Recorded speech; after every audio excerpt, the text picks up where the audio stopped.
Welcome to the Miami-Dade College Journalism Speaker Series. I'm your host, Manolo Barco. Joining us today is a photographer with 30 years of photography experience. He has chronicled the war in Afghanistan, shot photos in the aftermath of Haiti, and in 2011, while assignment in Libya was taken hostage. Ladies and gentlemen, please welcome Mr. Joe Raedle. Joe, welcome to the show. Thank you for having me come and Joe, open up by telling us a little bit about your background. Well, I grew up in Maine for 17 years of my life, and went to University of Miami just to go away from the winters, to get away from the cold. But actually, I went to University of Miami because I knew I wanted to be a photographer, and at that point, you had the riots that were taking place, you had social strife, you had the Cuban exodus, that was happening. So there's a lot going on in Miami, and my father, made sure I didn't want to go to college. I thought right out of high school I could become a professional photographer, but my parents made sure that I went to college, and that's the reason I chose to come to Miami. And obviously that was a great time, and it let you explore a lot. Can you talk to us a little bit about your first experiences as a photographer?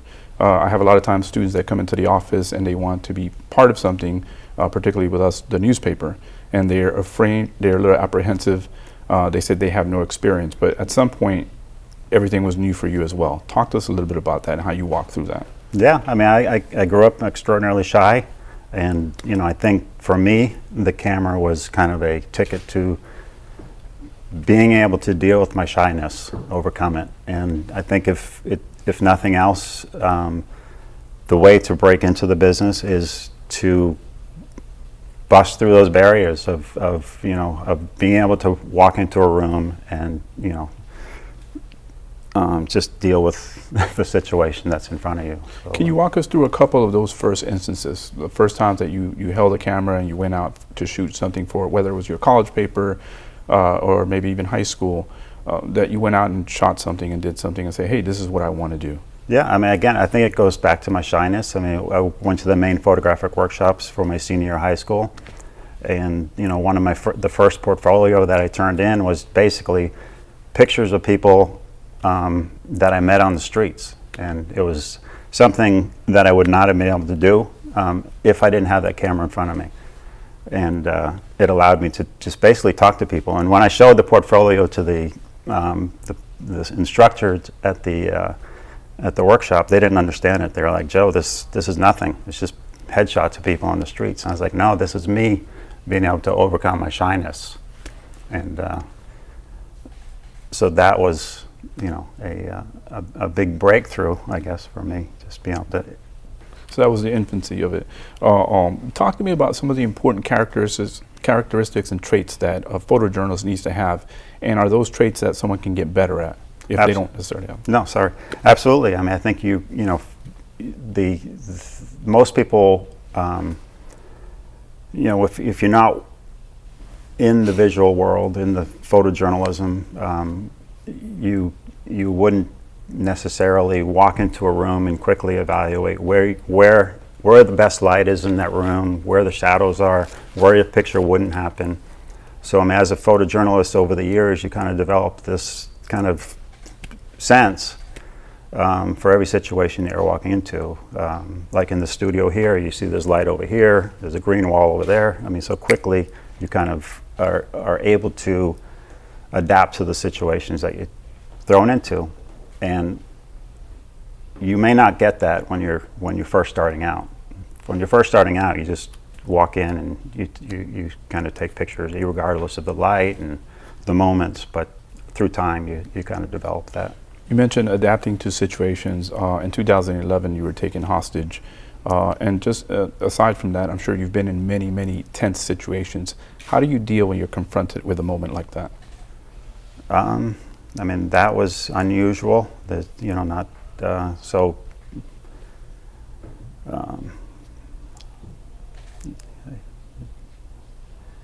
mean, I'm not sure how you deal with it other than you're basically on autopilot to a certain degree when you're have no control over of your own future. But And having a family, and you're married to Nancy San Martin, the managing editor of El Nuevo Herald. How tough is that? You've been to Afghanistan, you've been to Cuba, your situation in Libya, and I'm sure, like I said, you've been in many other situations that have been very tense. How do you deal with that? Having a family and being away for so long periods of time. There are times where you're away for months or weeks or just even days. How do you deal with that? Yeah, I mean, I think because Nancy's in the business, she is able to relate to what I do for a living, and on the other side, I've been at home and she's been traveling. So we kind of understand each other. It's not something that everybody would understand, but because we're in the business, we both kind of understand what it means to be a photojournalist or a journalist devoted to our craft, because it is. You're at a moment's notice, you can be taken anywhere, and if you don't have a support. Can you share with us some funny moments that you guys have had at home, dealing with things that are happening in the news? And both of you guys, like I said, work for El Nuevo and you for Getty. So talk to us a little bit about some of those moments that you guys have shared. And it's cool that you're able to go and bounce ideas off of someone and say, hey, I'm doing this tomorrow. What do you think? Yeah, I mean, we don't necessarily, we aren't competitive in that sense, because I work for Getty Images, which is a photo service, and she's working for the Miami Herald, and they do receive our imagery, so there's not a real, we don't necessarily have to hide what we're doing from each other. So we're able to kind of bounce story ideas off each other, and and ask each other for guidance and stories that we might be working on. But we don't really have to hide, stories from each other. Has there ever been a moment where you've pitched something to her and then you see it the next moment, you see it in print, whether it's El Nuevo or the Herald, or when she was working at the Sentinel before? Or Not really. Dallas Morning News? I mean, at the Sentinel and Dallas Morning News, we collaborated on stories all the time. So we would pitch stories to each other and then pitch it to our editors, and often we'd have the just great adventure together, because we were working together. We're going to take a momentary break and we'll return.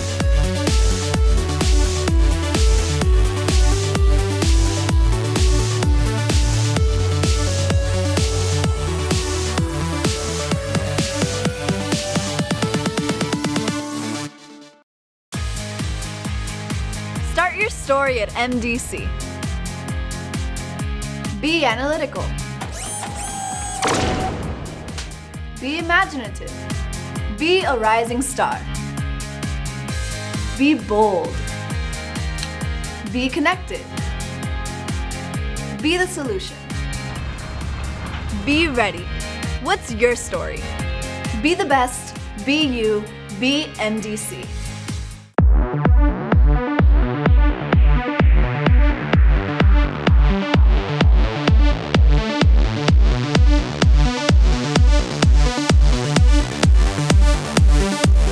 Welcome back to Miami-Dade College Journalism Speaker Series. We have Joe Raedle here from Getty Images. Joe, I wanted to talk to you a little about pivotal moments in your career.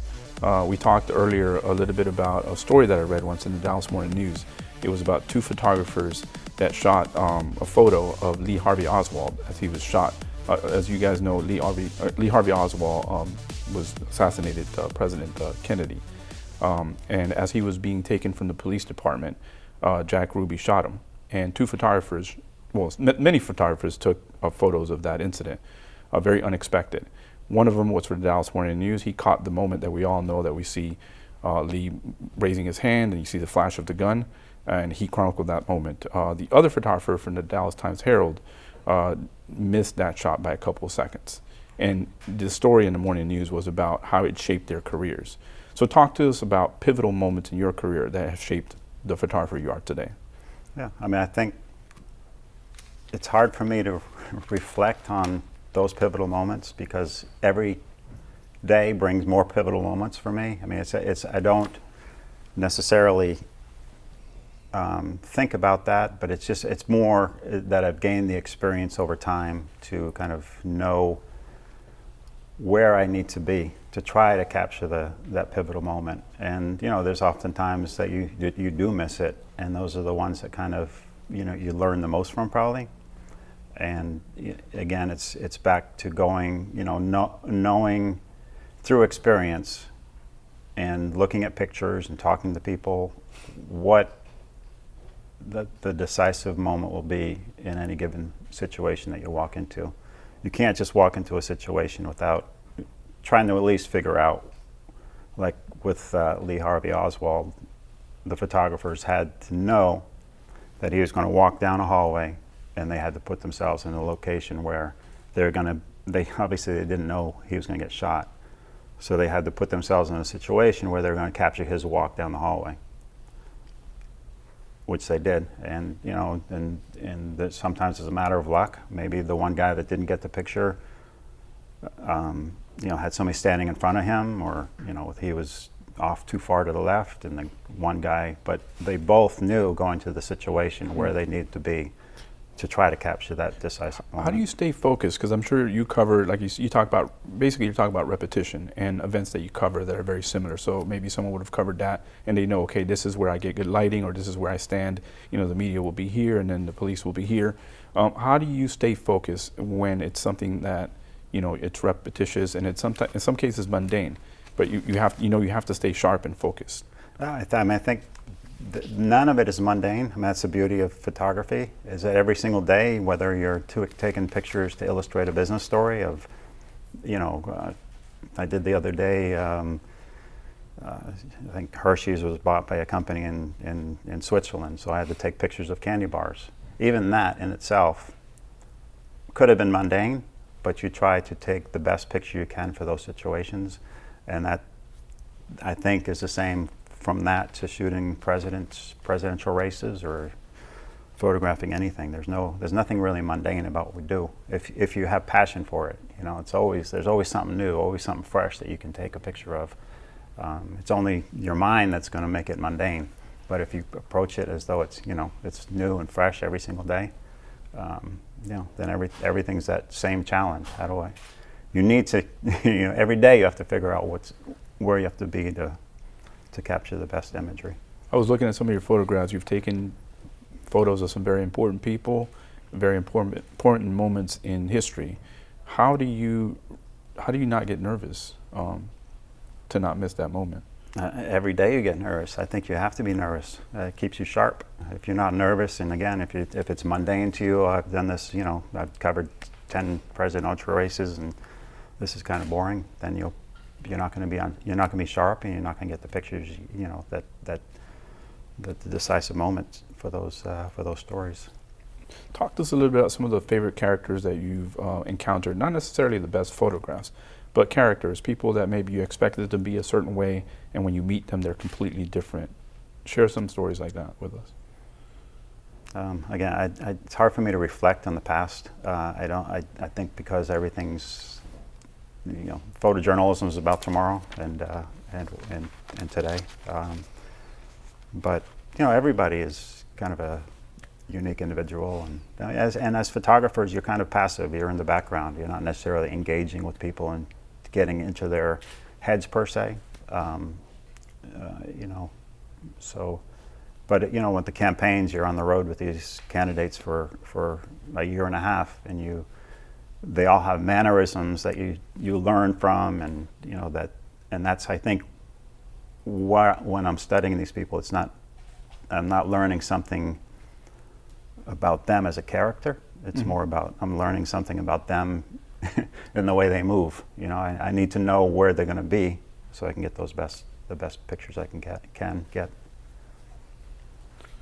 So like a photographer like Damon Winter, I think he's at the New York Times still, right? He won a Pulitzer Prize for photographs that he took of President Obama before he became the president of the United States, correct? Yeah. How do you your interaction with other photographers? How much do you learn from other photographers that either work with you, or do you have friends that you've made? You've been everywhere. You've been based in DC. You've been based here in Miami, in El Paso, and you've traveled all around the world. Talk to those connections you make with other photographers to get better, and use them, challenge yourself to get better. No, it's another beautiful part of the business that I'm in. There's a lot of camaraderie and there's a lot of competition, especially now with the internet. It used to be when it had a newspaper, you'd have to wait a day or two until you saw that you were beat. Now it's immediate, and you know, that's kind of a fun part of it, and the camaraderie within the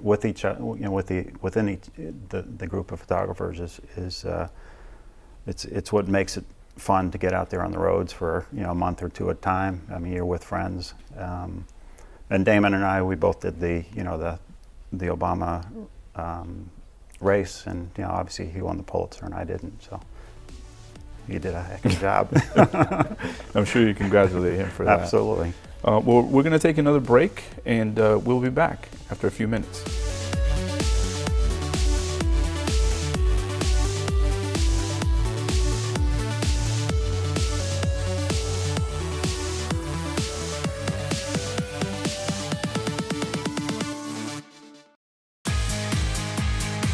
Start your story at MDC.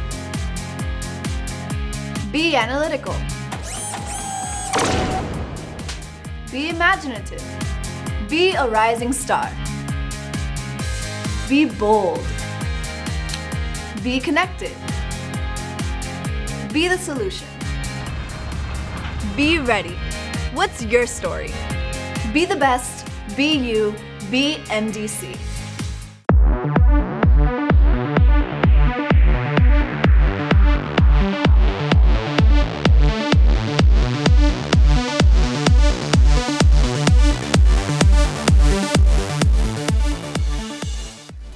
Welcome back to the Miami-Dade College Journalism Speaker Series. Our guest today is Joe Raedle from Getty Images. Joe, I want to put you on the spot a little bit and ask you a question about, so I'm sure you have 30 years of experience and you've been doing this for a very long time, you're a veteran, but I'm sure there have been plenty of times when you have messed up or there's been a blooper that happens when you're doing your job. Talk to us a little bit about some of those moments and how you've gotten past them, and maybe many of those were at the early part of your career, but I'm sure you still have some mistakes that happen now from time to time. I mean, those are the things you don't talk about. But no, early on, I was an intern at the Miami News, and there was a murder that happened actually across from the news building, and I was riding around with one of the photographers, and you know, we didn't think much of it. As murders, unfortunately, happen all the time, and so we went over there, took some pictures, and I mistakenly had not set the sync on the flash correctly, so all the exposures were incorrect, and it turned out this was a hugely high-profile murder. It was the Attorney General's wife who committed suicide. Actually, it was, I guess, a murder-suicide, and killed her son. It was either murder or murder-suicide, but you know, I had just taken it as, okay, here's just another thing. Hadn't really been very careful about my settings, and you know, I was nervous. You know, here's the dead bodies are right there. So I learned a lot from that. I mean, basically, you know, you can't take any situation that you walk into as just another mundane, you know, it's just another whatever it is. You have to potentially believe that what you're photographing is the biggest story in the world, whether at that moment you realize it or not. If you treat it as though it's not, then what happened to me will unfortunately happen to you. We were able to salvage some of the pictures, you know, but you know, those you do make mistakes, and you know, I'll continue to make mistakes, and if you don't make mistakes, you don't grow. So you know, I think some of your valleys are, you know, what makes the peaks what they are, and you don't learn unless you make mistakes. So I think me making the mistakes I've made over my career, and there are more. Don't remember them right now, but for now, you know, it's just my mistakes are learning experiences. Talk to us. I'm sure there have been assignments that you have refused to do. Can you talk to us a little bit about some of those, or maybe one of those, and why you refused to do it? Actually, I think one of the keys to what has allowed me to have such a wonderful career is that I've never said no.